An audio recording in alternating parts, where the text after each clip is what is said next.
Mm.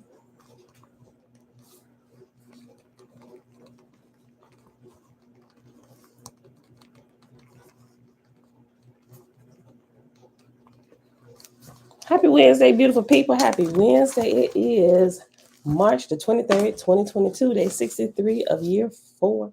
I'm reading through the books of the law and the prophets, another 4-year consecutive day count, day 1081. Today, from the complete Annunaki Bible, we are reading tablet Q. And then we're going to hop over to My Big Toe and we're going to read a little bit more, chapter 31. Not sure if we're going to finish it because it's pretty long, but we'll see what it do today. We're going to pick it back up on page 260, see how far we get. Yeah, I don't think we're going to finish it today, but today could be a surprising day. It really could. All right, so let's get started. Father, we thank you for another day. Let's get going.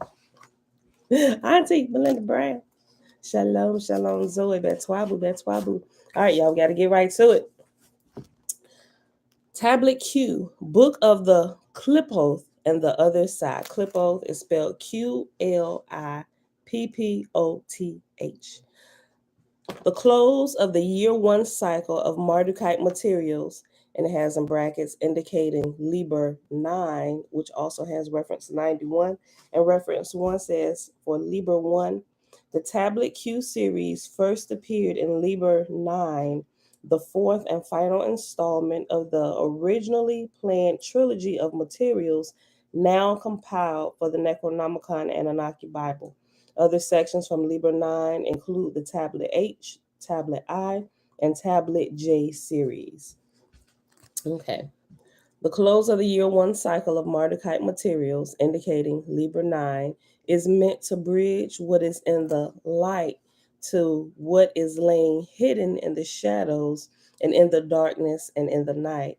O sons of the night, gather around to hear the words which might bring you to the crossing the abyss. And crossing the abyss has reference 92, and that says, crossing the abyss, the original phrase describing the year 2 work of the Mardukite Chamberlains, culminated in the title Sumerian Religion by Joshua Free and Necronomicon Revelations by Joshua Free, both of which appear in the year 2 anthology Gates of the Necronomicon, edited by Joshua Free. Okay, let's see. O sons of the night, gather around to hear the words which might bring you to the crossing to the abyss. That which you desire must strongly, hold on. You desire must strongly in your heart's desire. Doesn't make sense. Either word is missing. There's too many words in there. It says, okay, crossing the abyss, that which you desire must strongly in your heart's desire. Maybe the word be is missing. That which you desire must be strongly in your heart's desire. Okay. The evil fever has set upon like a deluge. Wide and broad, it fills the whole of the earth, enveloped in terror, cloaked in fear. It roams freely about the streets. It invisibly stands beside any man. It sits and whispers to any man. When it enters the home, its appearance is unknown. When it goes forth out of the home, it has gone unnoticed. And in brackets, it is not perceived. Shayla, that's why we're Hezekiah. Shalom, shalom. Okay. This next section is called The Broken Fragment. It has been established the nations shall return to the source. Nations of men will return to the womb of creation, to Nibiru, eternal creatrix, mother goddess. The Anunnaki have set forth the decree. From the heavens, the Anunnaki decree the fates for their creation. From Anu is Enki and Enlil. From Enki and Enlil and Ninhursag came the race to relieve the toil of the Igigi. And in brackets after Igigi, it has watchers. Enki, and in brackets it has Ptah, which in Egyptian mythology, Enki is known as Ptah. So anytime you read through any kind of anything in Egyptology, when you see Ptah, Ptah, it's referring to Enki. They just changed the names. Talking about the same characters all throughout time. Mom, shalom, shalom. Trina, hey girl, hey. Okay. Enki, Ptah, founder of men, founder of the temple shrine in Eridu, Anu, father of all, father of the dynasty in Bad Tabira, father of the dynasty in Larsa, father of the dynasty in Sippar and Shuruppak. The first cities of men were founded by the Annunaki, those who fell to earth from the heavens. They were the light bearers among the nations. They were men of renown, revered among the nations. Anu, Enlil, Enki sent messengers. Multitudes poured forth from the heavens, and in brackets it has EGG, etc. Then, led by Marduk, an evil was expelled. The divine ordinances of the temple shrines, the books of knowledge and rites, these were entrusted to the priests, kings of men. The next section is Marduk and the plague. May Marduk, eldest son of Eridu, sprinkle the afflicted one with pure water, clean water, bright water, with the water twice 7 times, that he may be pure, that he may be clean. Let the evil Rabisu demon, it says daemon, but the same thing as demon. Let the evil Rabisu daemon go forth and stand away from the afflicted one. May a kindly Sedu or spirit, may a kindly Lamasu guardian come forth and be present near his body. The priest is to make an image of the affected person in dough, so as to force the plague god that afflicts the person to come away from the body and into the image. Ancient tablets list the plague god as Namtaru, and in other places it may be found as Ura, Ura. Then the text continues, plague God that devours the land like fire, plague God that attacks the man like a fever, plague God that roams the wind like a desert, plague God that seizes the man like an evil thing, plague God that torments like a pestilence, plague God that has no hands or feet but wanders the night, plague God that tears the afflicted man in shreds, that binds the body of the afflicted man, that has decreased the strength of the afflicted man like a withering plant. At night on his bed, the afflicted, hold on. At night on his bed, the afflicted one cannot sleep. The plague God has affected his body. The plague God has seized his loins. The God of the afflicted one is distant. The goddess is far from the body. Marduk has set his eye on the body. Marduk has set his hand on the body. Pull off a piece of clay from the deep. Fashion an image of the afflicted one's form and place it in the loins of the sick man at night. At dawn, make atonement for the body and perform the incantation of Eridu. And in brackets, it has Mardukite pentagram rite. And it also has reference 93 for Mardukite pentagram rite, which says incantation of Eridu, see tablet Y series, which we haven't gotten to that yet, but we will. Turn his face to the west, that the evil plague god, the great Namtaru, wide with dread, which has seized the body of the afflicted one, will vanish away from him. Then it goes to the next section and it says, magic square tablets are used as talismans in the ancient Near East and elsewhere related to secrets of the Anunnaki, energetic magics, and protections offered to the priests, kings, and children of Marduk. Some tablets are designed for hanging on a wall, particularly over doorways and thresholds, physical gates. Origins of the peace, love, unity triad used among the Ordo Nabu Meir Dekai, and it says reference 34 for Meir Dekai.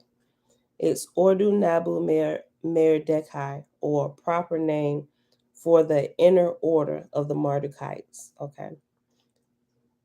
The Ordu Nabu Merdecai is actually derived from such a tablet drawn with the following words: May the temple shrine of Assur and Marduk be over this house.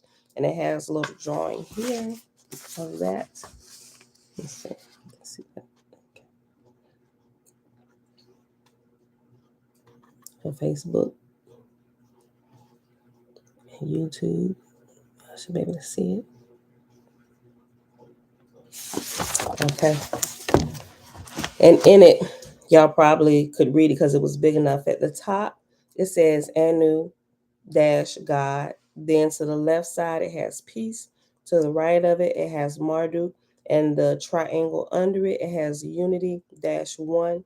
And at the very bottom, it says Ana Nam Tela Ku Barmes. Okay. Marduk went to his father for help to drive out the fever demon. May pestilence be driven from the body. Enki advised him, fashion an image of his likeness from dough and earth, set it upon the ground, and in brackets it has holy ground. Take men with the king, noble or literal, over him. Take his hand before the sun, and in brackets after sun it has samaz. Repeat the incantation Sar Azag Ga while pouring water of his head and the incantation of Iridu.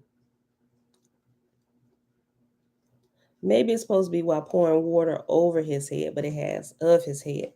That don't make sense. While pouring water of his head and the incantation of Iridu. Okay.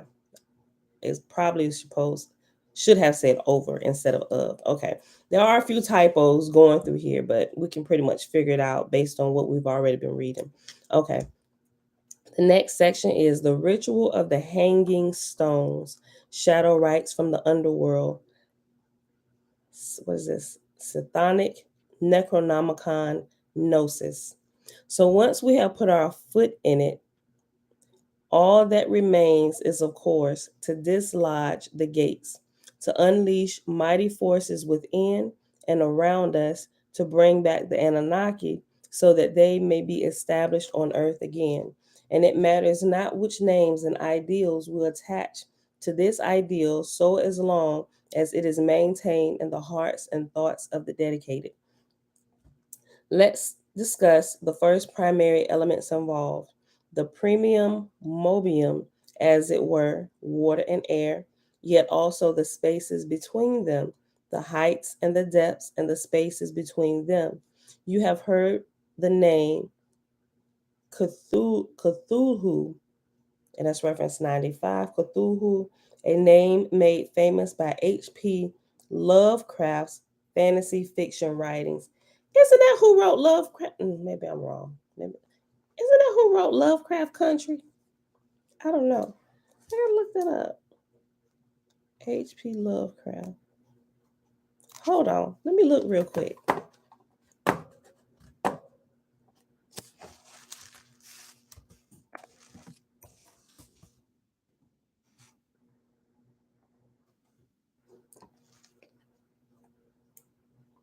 H.P. Lovecraft movies. No, maybe it's just Call of, yeah, Cthulhu. He actually did a movie called Cthulhu. Oh, so maybe he didn't do Lovecraft Country. Hold on. Let me type it in.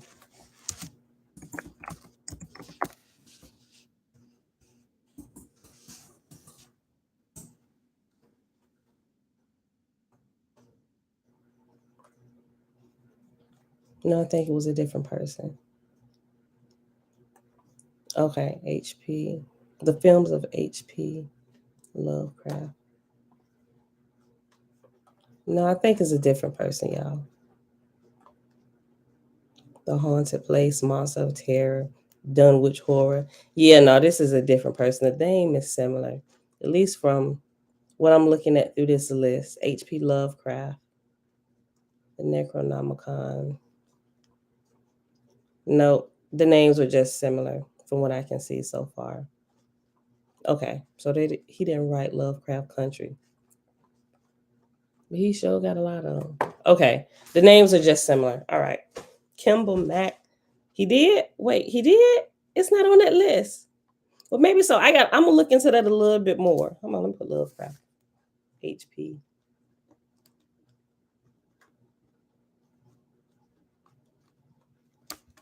Maybe it is. I don't know. But from that list that I just looked at, maybe it might be his books. I don't know.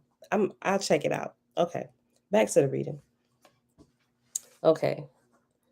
Cthulhu, a name made famous by H.P. Lovecraft's fantasy fiction writings. Okay, let's go back up. You have heard the name of Cthulhu, a name that is often connected to the crossings to the land of Kutha or Kutha. The first Kutha, land of Kutha, was spelled with a K, and in parentheses it says or Kutha, spelled with a C. To the underworld of Cthulhu, darkness and shadow abounds. The name of Tutu and Cthulhu, or alter ego, and it has in brackets shadow of the tutu. And tutu is reference 96, and it says tutu, an alternate name for kutu in modern high magic and ceremonial magic traditions. The name tutu is listed as an alternate name or title role for Nabu, a guardian of the gates, but not necessarily chthonic. Okay, let's see. Let me go back and reread the whole sentence over. You have heard the name Cthulhu, a name that is often connected to the crossings, to the land of Kutha or Kutha, to the underworld of Cthulhu. Darkness and shadow abounds.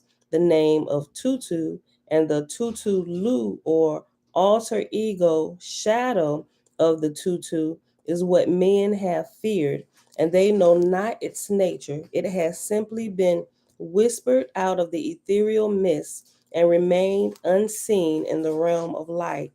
Know too that the animal forms conjured to mind as gods are but shadows of truth of the gods who have fragmented our beings as separate and what? Hey, what? That is. Go upstairs, Mr. Murphy. I'm sure y'all didn't hear that. Okay. Stricken that from the records. Know too that animal forms conjured to mind as gods are but shadows of the truth of the gods who have fragmented our beings as separate and distinct.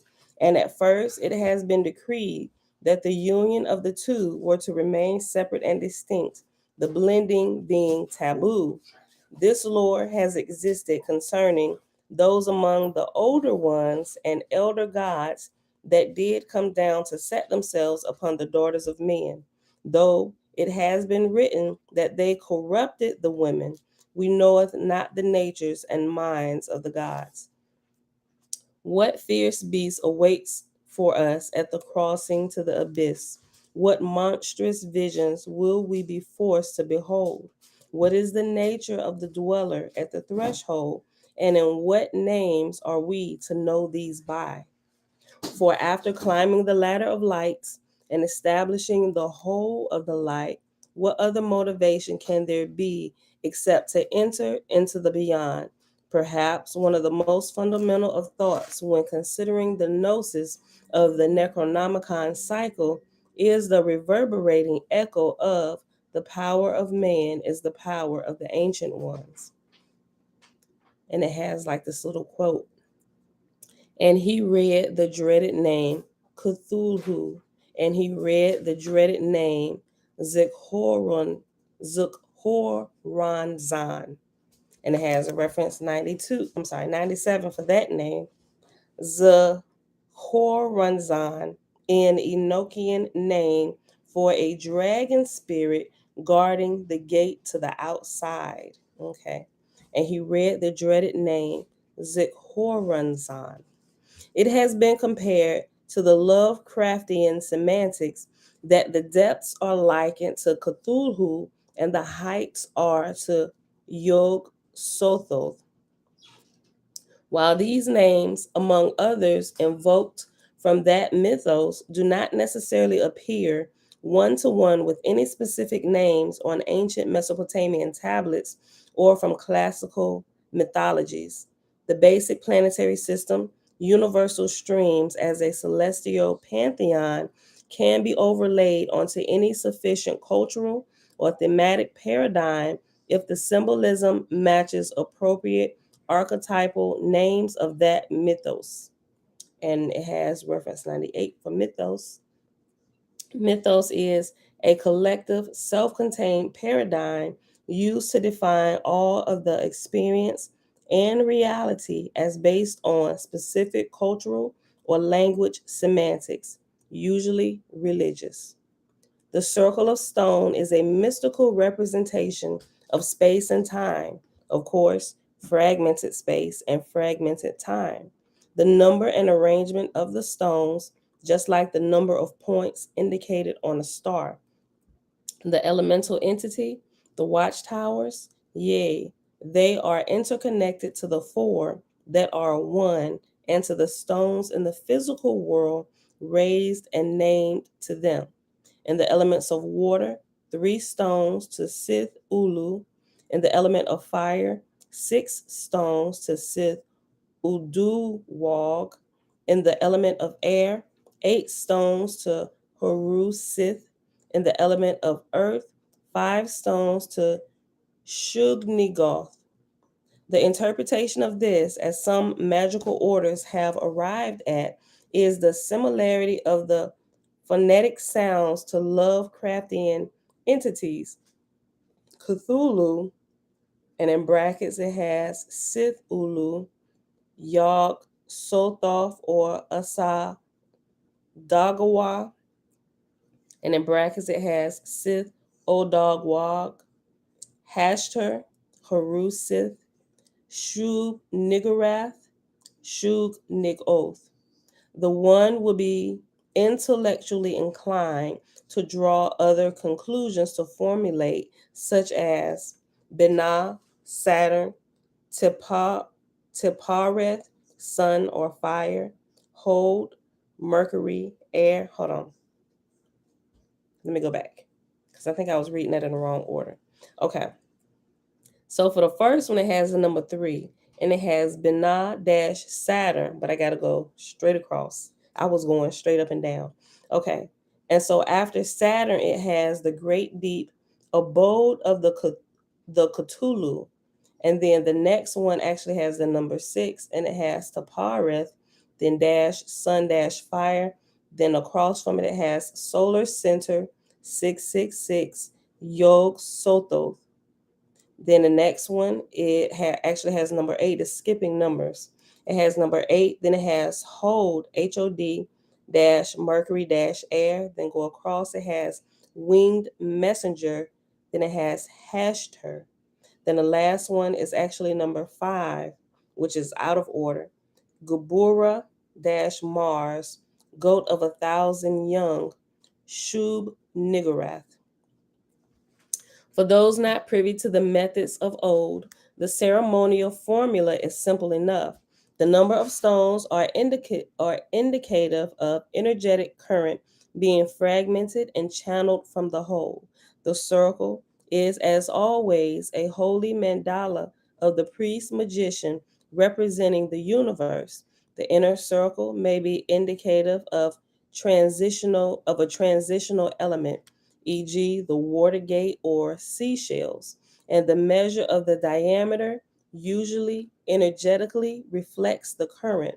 Stones are equally spaced and named, and they are set out or marked, such as in the manner of the shamanic medicine wheel, and it has reference 99 for shamanic medicine wheel, and that says medicine wheel. See also Arcanum, the Great Magical Arcanum by Joshua Free.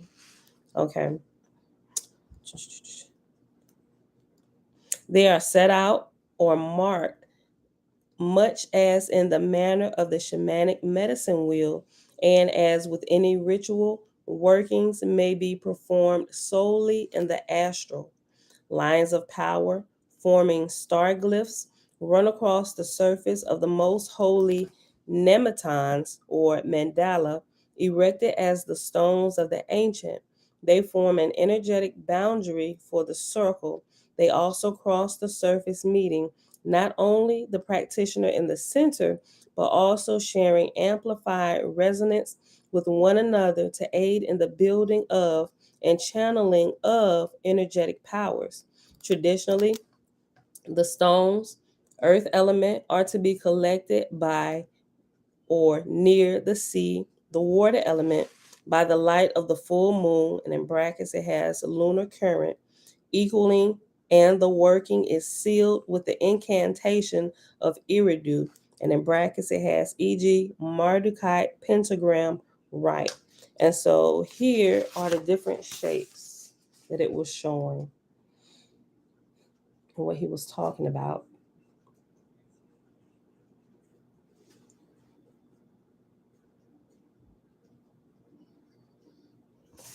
Okay. And the next section is the rites and lore of Daath. More Lovecraftonian, Necronomian gnosis, shadows from the underworld. Is that okay? Yeah, still a part of this tablet. Okay, and this is the last portion, the last 2 pages, and it's like a page and a half because the last page is just a half a page. Okay. The rites and lore of Daath, Daath, more Lovecraftian, Necronomicon gnosis, shadows from the underworld. In the ancient and esoteric Semitic lore, there is a hidden sphere on the tree, a transitional doorway occulted by the light of the other spheres called Daath.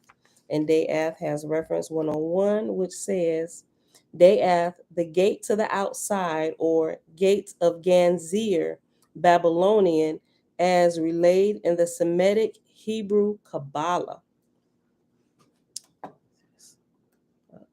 Okay. All right, y'all. It is a secret, unnumbered sphere, and in brackets it has Sephirot dash heaven or gate, which is the height or summit of the material and also forms the basis and foundation or depths of the supernal triad or heights, whereby the ninth gate leads to the Zayang. Z, it has Z in brackets, then it has AIN and another bracket. Okay. The heights of the material realm are the depths of the supernal heights. And after supernal heights, it has reference 102, and that says, this paragraph also introduces elements of year 2 Mardukite explorations that may be best understood in Necronomicon Revelations by Joshua Free, also available in the year 2 Mardukite anthology, Gates of the Necronomicon, edited by Joshua Free. Okay, so now it seems like it's going through, it gives you a list of 6 things, and it's a description of each one of these. Okay, so the first one is Azathoth, the primal chaos, center of infinity, formless, unknown, the antithesis of creation. The zodiac is Leo, the direction hidden south. Alias Azag Thoth, time threshold Sunday. Mardukite pantheon Samaz or Shamash Utu. Traditional glyph is a spiral. And then it goes to number 2, and that's Yog Sothoth, all one, unification, all in one, vehicle of chaos, gate of the void, crossing to the abyss. Element is fire, the zodiac is Leo, direction is immediate south, time threshold is Thursday, Mardukite pantheon is Marduk, and the traditional glyph is a circle. Number 3 is Naira La Thotep, crawling chaos, the ether between the will of the old ones in space, and in brackets it has outer space. Then it has Milky Way, the tortuous serpent or path of the serpent.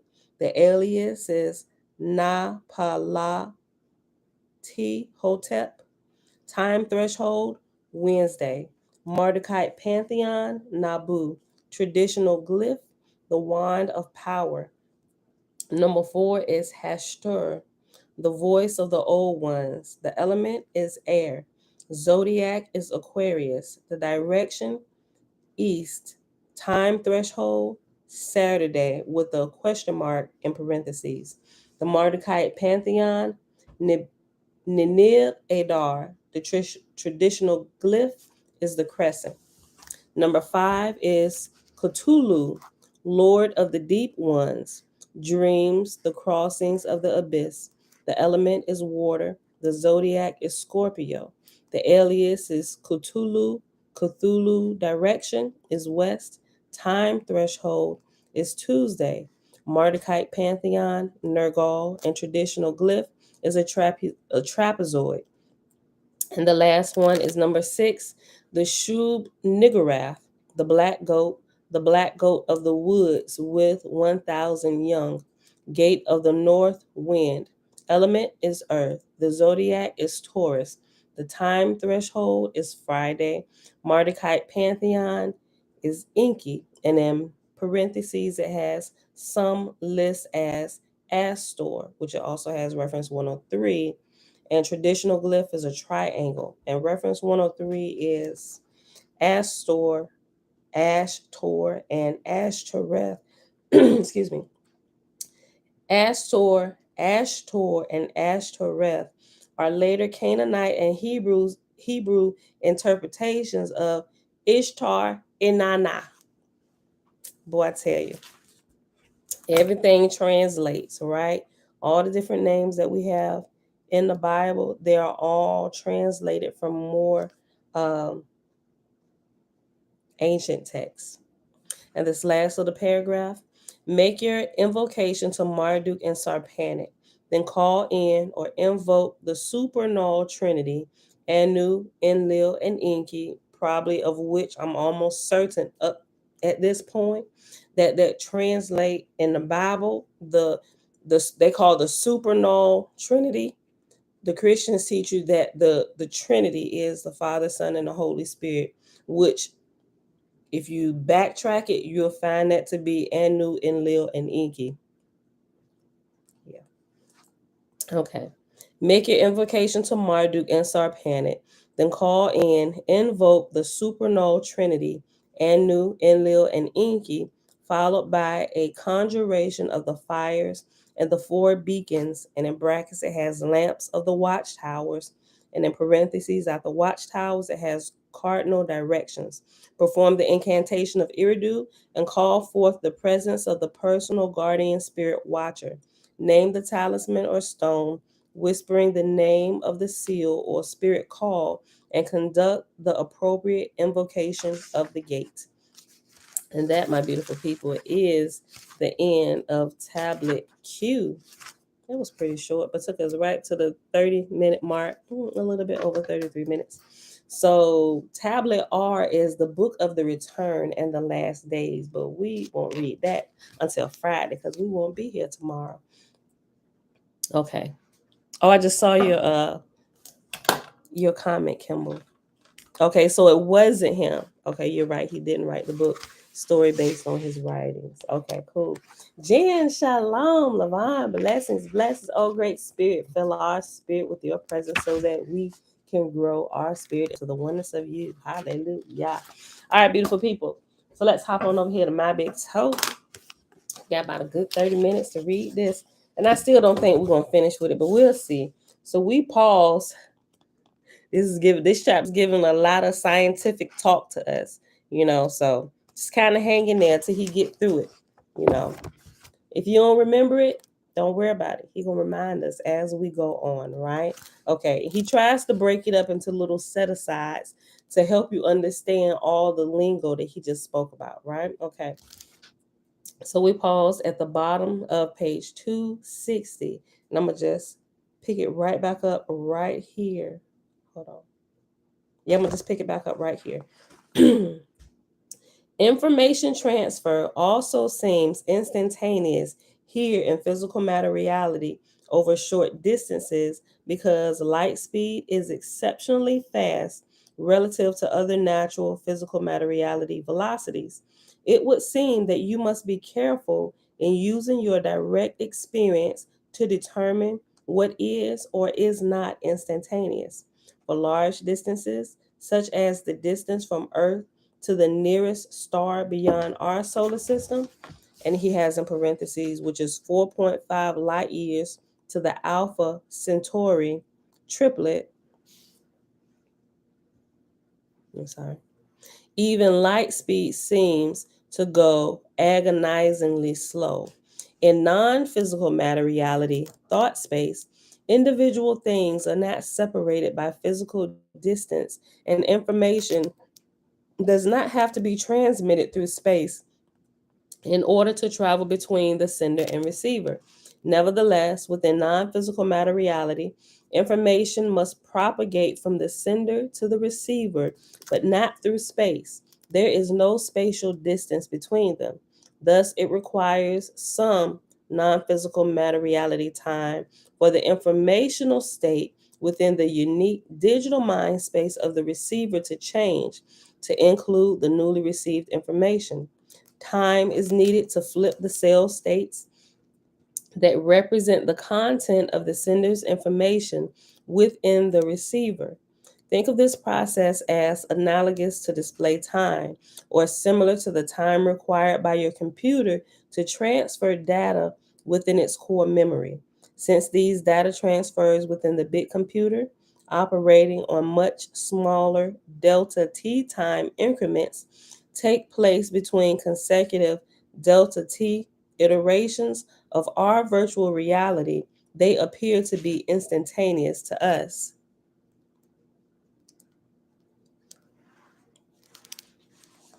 I know this is starting to get weird, and I can see your eyes beginning to glaze over with information overload. Clarity will come. Collect the big ideas and let the details go for now. Let us do a quick review of the high points and go on. Ayum's time is the most fundamental because it has the smallest time increment or quantum and is used to define all the others. Imagine, for the sake of putting some concrete meat on these highly abstract bones, that AM's fundamental quantum of time is 10 nanoseconds, 10 to the 80th power, while NPMR's is 10 to the, actually, 10, it says that all the nanoseconds, 10 minus, was it at square, like the 80 up in the corner, negative 80 square, right? Okay. While NPMR is 10 negative to the negative 62 seconds power. I don't know, y'all.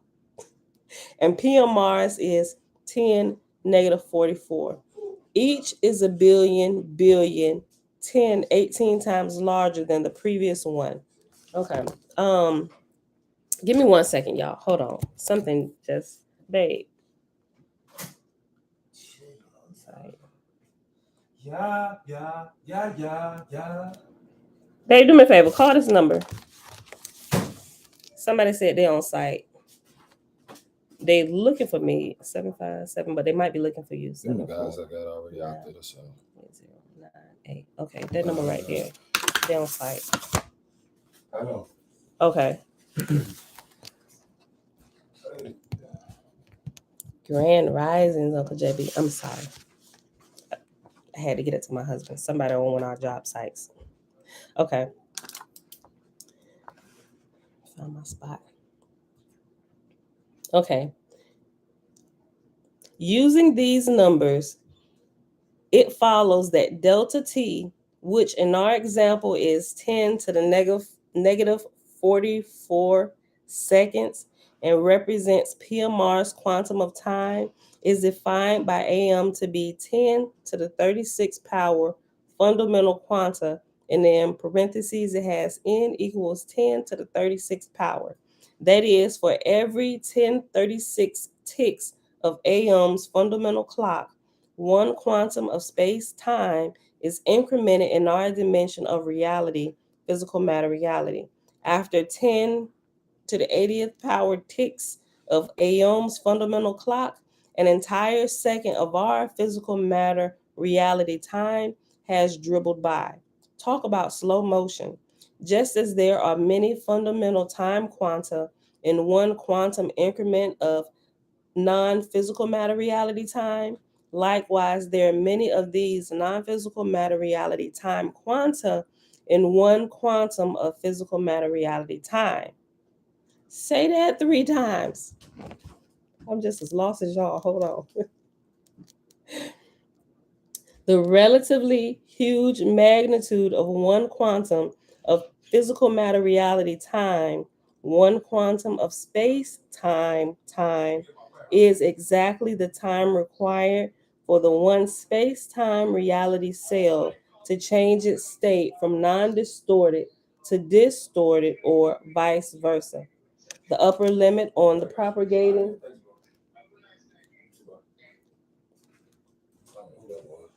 What did it say? It started about kitchen equipment. I don't know what he's talking about. Kitchen equipment. Okay.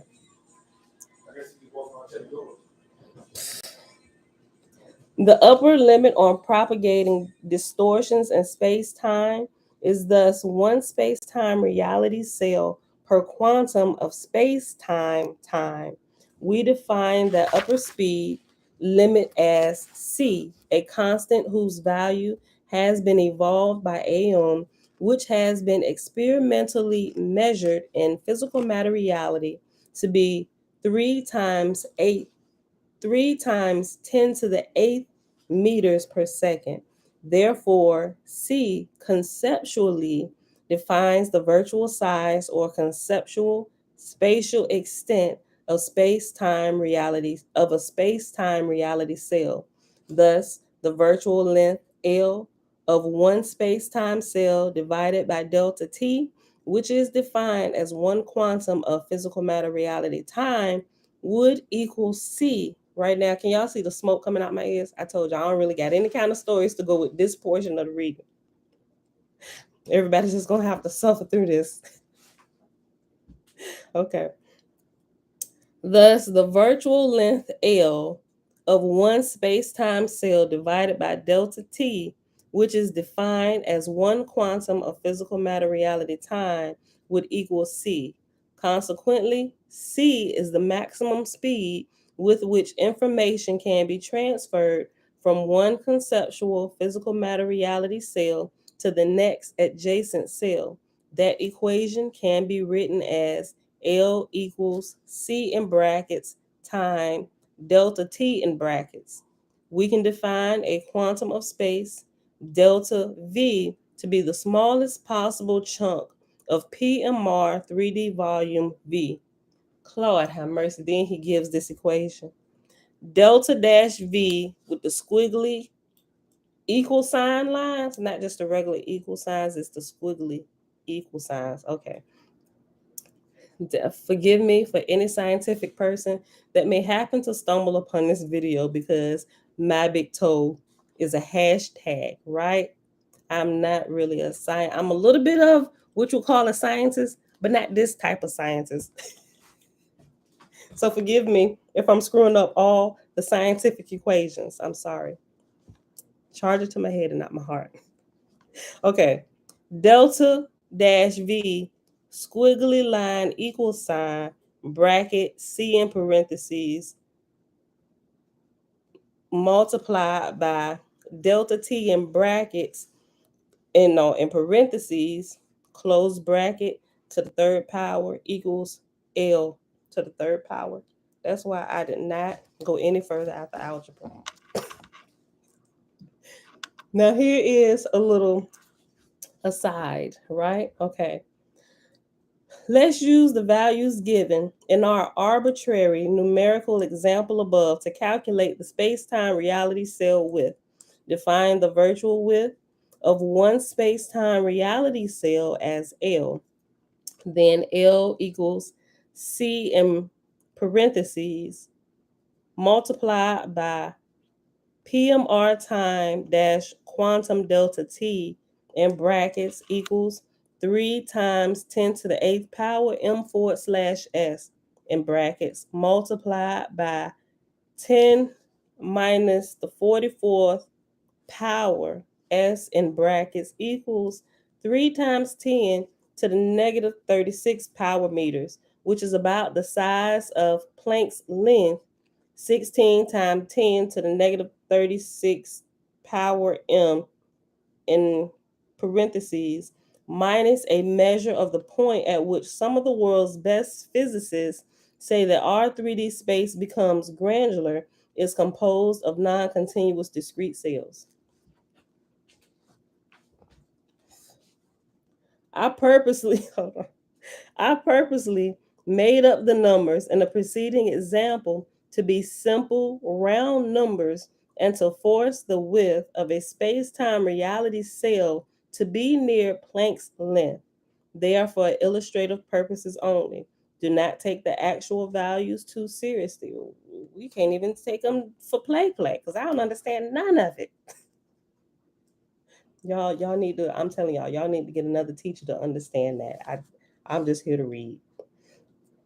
I know that this is clear to you, but let me remind some of the other readers to set aside their habituated physical matter reality concepts and keep in mind that AO's tick-tocking clocks are not actually ticking off fractions of our seconds. It is ticking in mind space in an aware consciousness that can differentiate between this way and that way, flip-flopping atoms of consciousness called reality cells whose state can be manipulated at will and with regularity. These atoms of consciousness in turn produce molecules of space-time. A tick-tock of Aum's clock represents the fundamental timepiece, the primordial clock, a mental process within consciousness from which our physical matter reality clocks are derived. Our time, measured in seconds, fractions of the periodic revolutions of the heavenly bodies, or more recently, some numbers of atomic oscillations, is a shadow of fundamental time. It is our sensory perception of a specific constrained and limited implementation of the more fundamental time defined by AM consciousness. And that's the end of this aside. And he picking back up.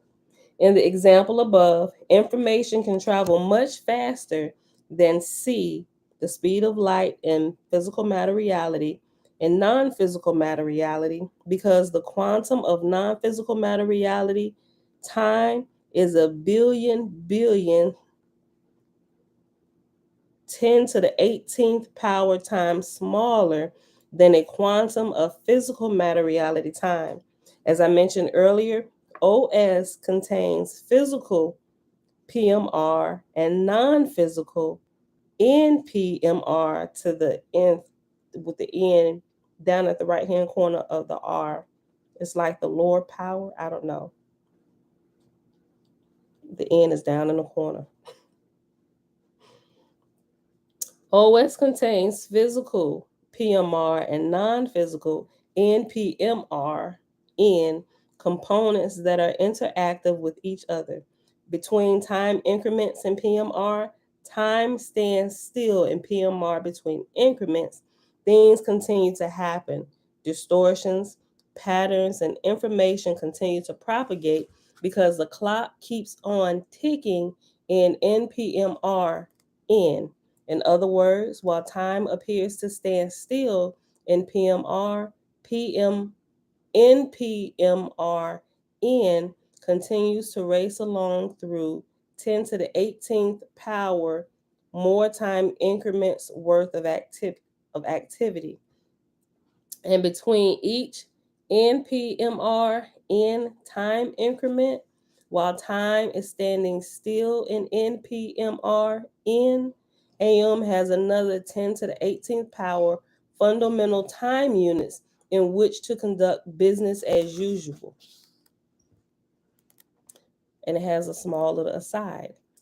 If this time standing still between increments thing has you befooled, forget your habitual notions of continuous time and consider how a complex dynamic simulation might increment time with various subroutines.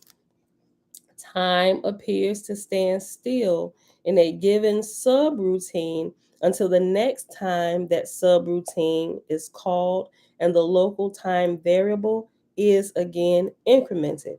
A clear description of time loops within simulations is given early on in section 5 unless this concept is driving you crazy. It can wait until you get to book 3. Whew, jeez Pete's. And that's the end of that aside. These little asides is not doing much to help me understand what he was already talking about at this point. Okay. He says, trust me, 10 to the 36 power or a billion, and it lists out the numbers, is really a big number and could represent a relatively long time for AM to wait for 1 PMR delta T to come and go, depending on how long AM perceives a fundamental time quantum to be. To our view, AM is capable of moving in super fast motion. Imagine watching all the movies ever made in a fraction of a second. That represents some serious fast forwarding. On the other hand, AM can pace itself however it wishes and often seems to take the long view, exercising plenty of patience. AM's view of us may be like our view of some sluggish bacteria growing in a petri dish. Okay, I can kind of understand that a little bit based on my experiences in meditation recently, right? Because when you get into that deep meditation state, it's almost like while you're there, especially if you're having an out of body experience, it's almost like time is standing still, like no time is passing. But when you come to, it's like, oh my gosh, where did the time go? It's like operating in between those two different realms. So I can understand kind of what this is saying, right? In Aum's time or in the spirit's time, there is no time, right? Things are constantly moving and it's extremely faster than what it is here. When we come back here, everything is slowed down, right? Okay, I can understand that out of all of what we just read in the last 2 days. I understand that. Imagine what it would be like if we each age 1 year every 100,000 years. We would have a lifespan of about 8 million years and had brilliant, nearly perfect memories nearly perfect memories and minds that were kept busy with many important things to do and think about.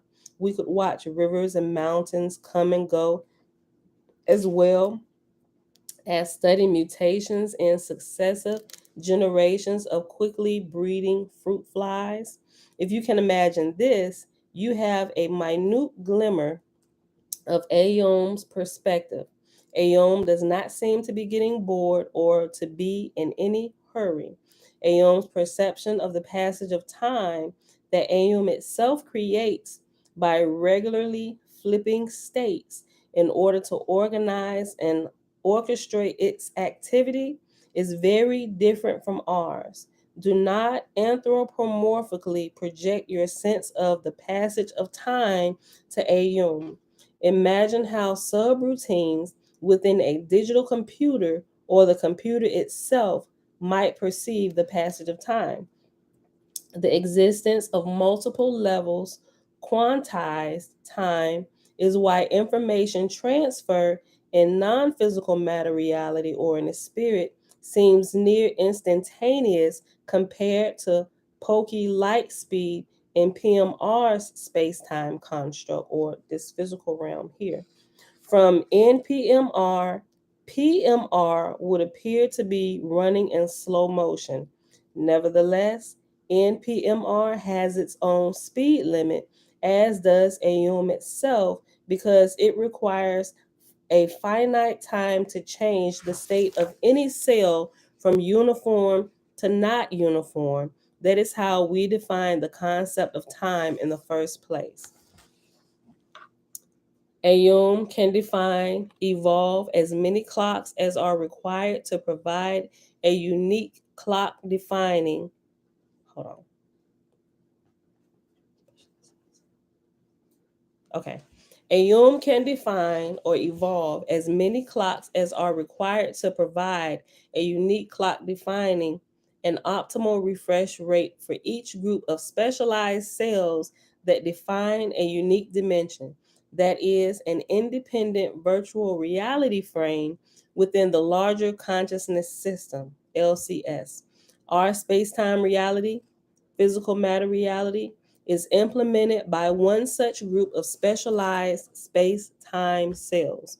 This collection of specialized cells, existing as a subgroup within the larger group of non physical matter reality, provides the computing resources, memory structure, rule sets, and processing required to actualize, compute the consequences of that subgroup as a unique virtual reality within non physical matter reality.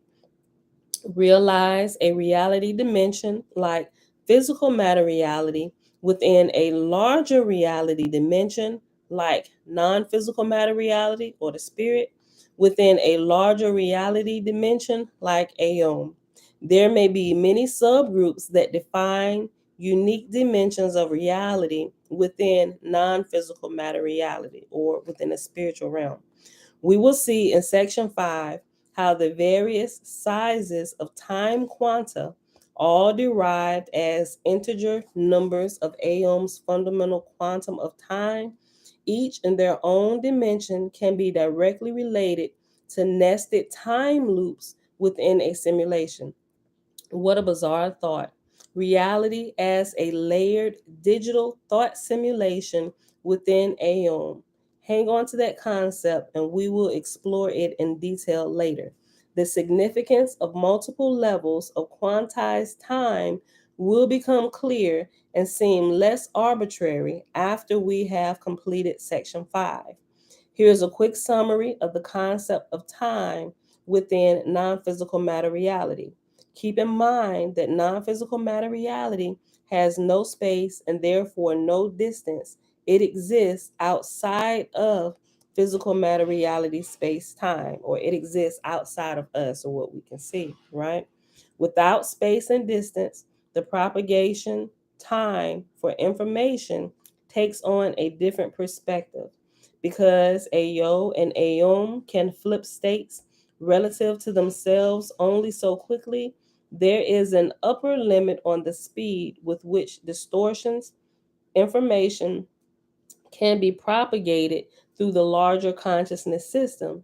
It is a much larger upper limit than we can imagine given our relatively snail like light speed that sets the upper limit of information transfer speed between continuous chunks of physical matter reality 3D space. Delta V separated center to center by the virtual distance L. To generate space-time, Aeom needs only to specify two of the following three constraints in the form of constants. The third can be computed from either of the other two. One, the time increment by which virtual reality simulation is incremented by the outer loop, or equivalently, the shortest time possible between cause and effect, the quantum of physical matter reality time, we have named delta T.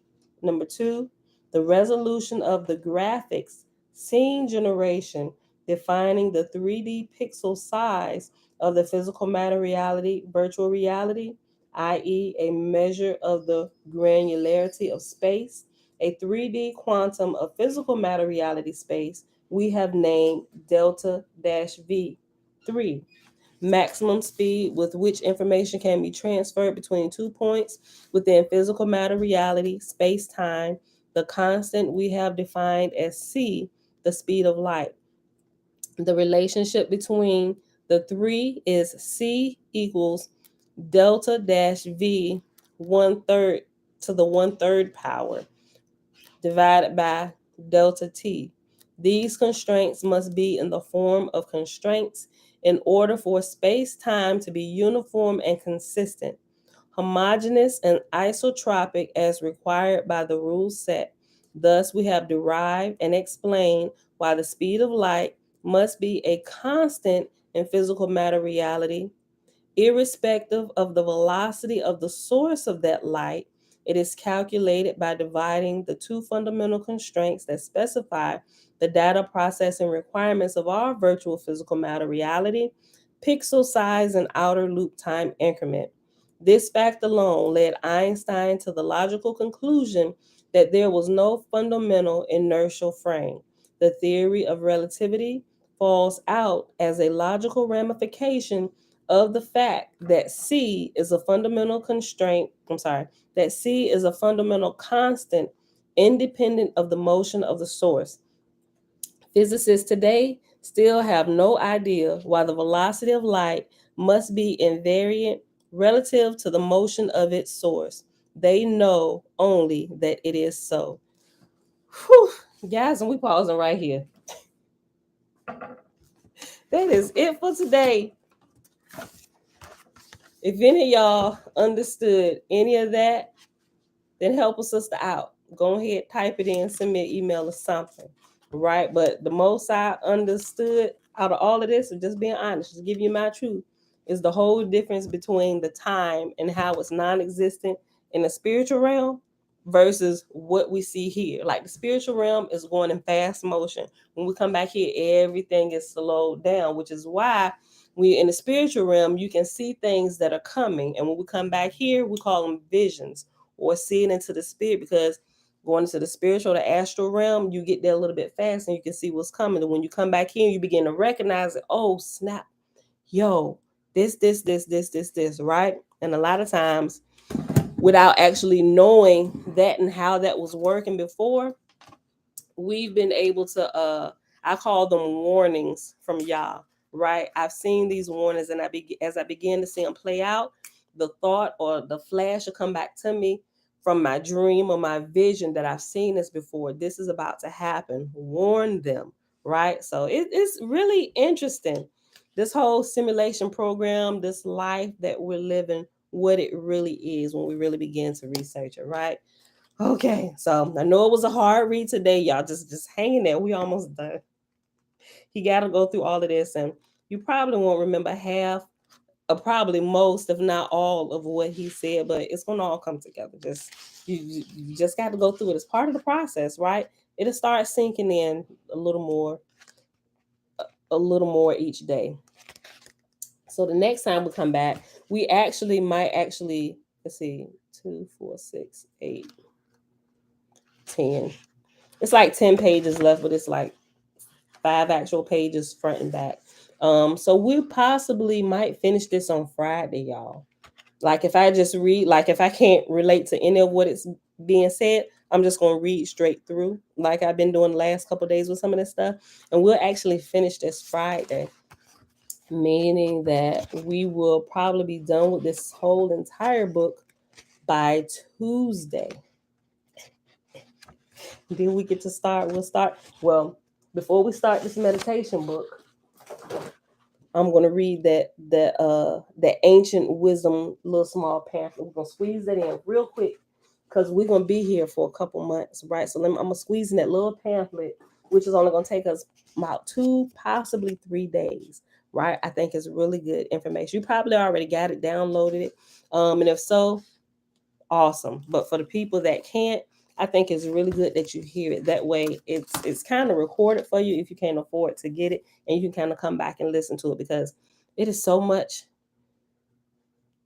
awesomeness and just that little pamphlet in those few pages that will blow your mind. It's enough to carry you on for years in your teaching and your understanding in life while you're growing spiritually.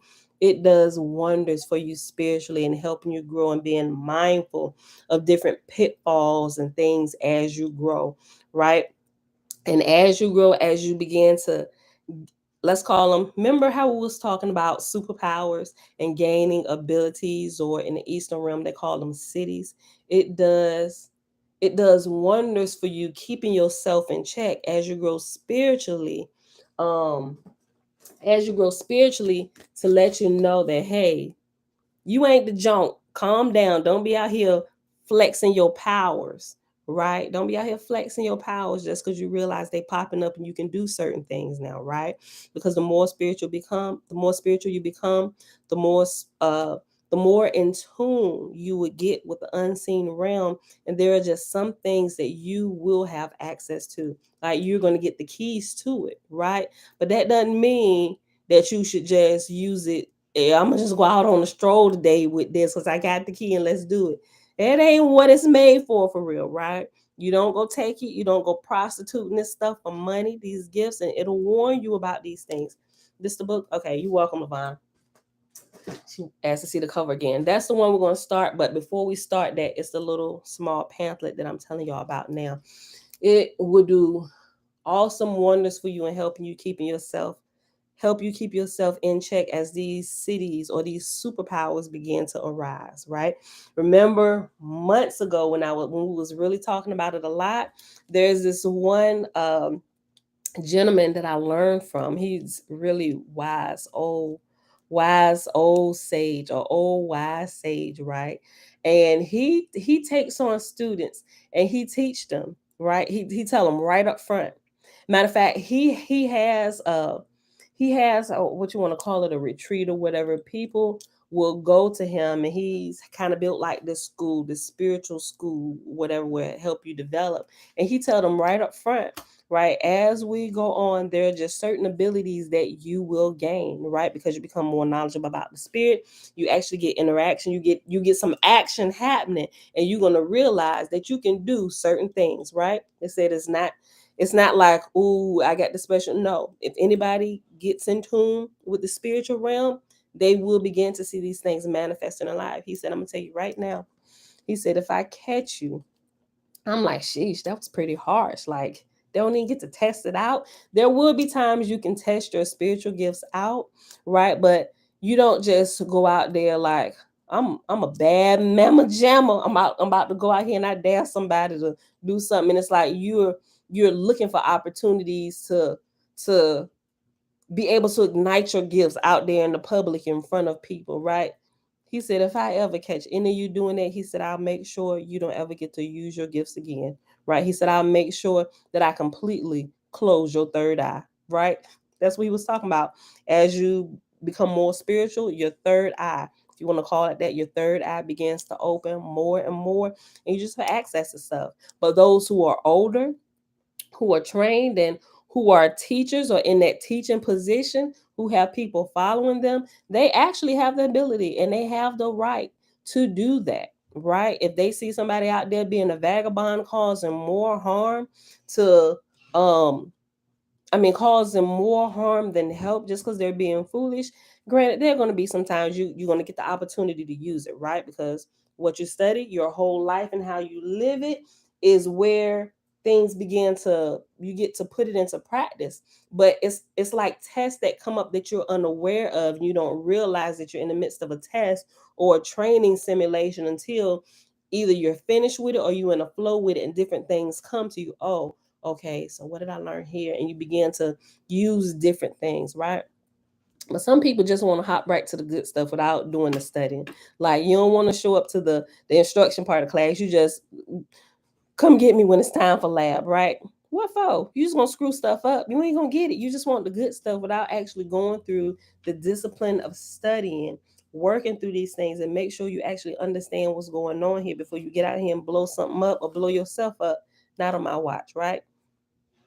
So I like that. So now I'm kind of understanding, but I think that book is like I said, it's really thin. It's really good, and it kind of talks about a lot of what I heard this gentleman talking about months ago, and I was just like, geez, that's pretty harsh. How people ever gonna grow? But I completely understand it now, right?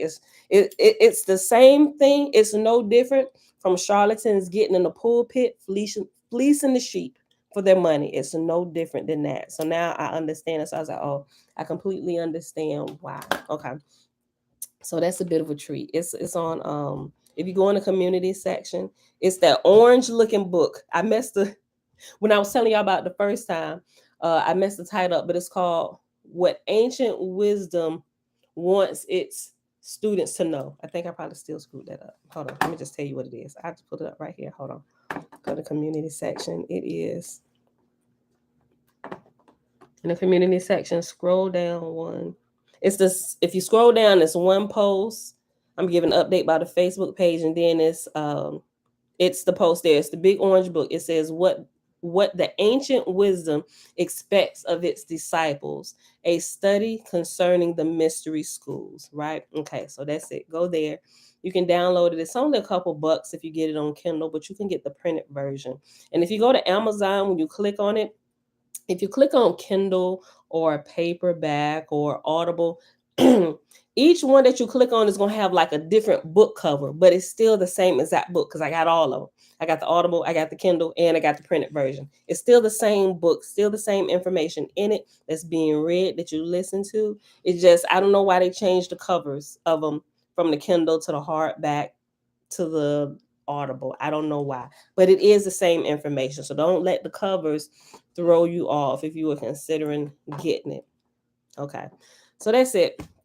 That's it for today. Tomorrow we will not be here because we will be observing the Sabbath. So I will see y'all back here on Friday, bright and early, 7:15 a.m. Eastern Standard Time. Y'all, today it is Wednesday, March the 23rd, 2022, day 63 of year 4, reading through the books of the Law and the Prophets. And of the 4-year consecutive day count, it is day 1081. We read all of Tablet Q in the complete Annunaki Bible, and we read just a little bit more of chapter 31 of My Big Toe, pages 260 to 265.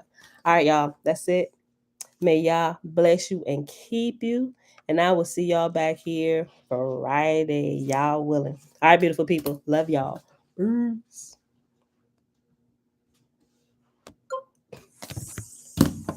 It was sticky. Bye, y'all.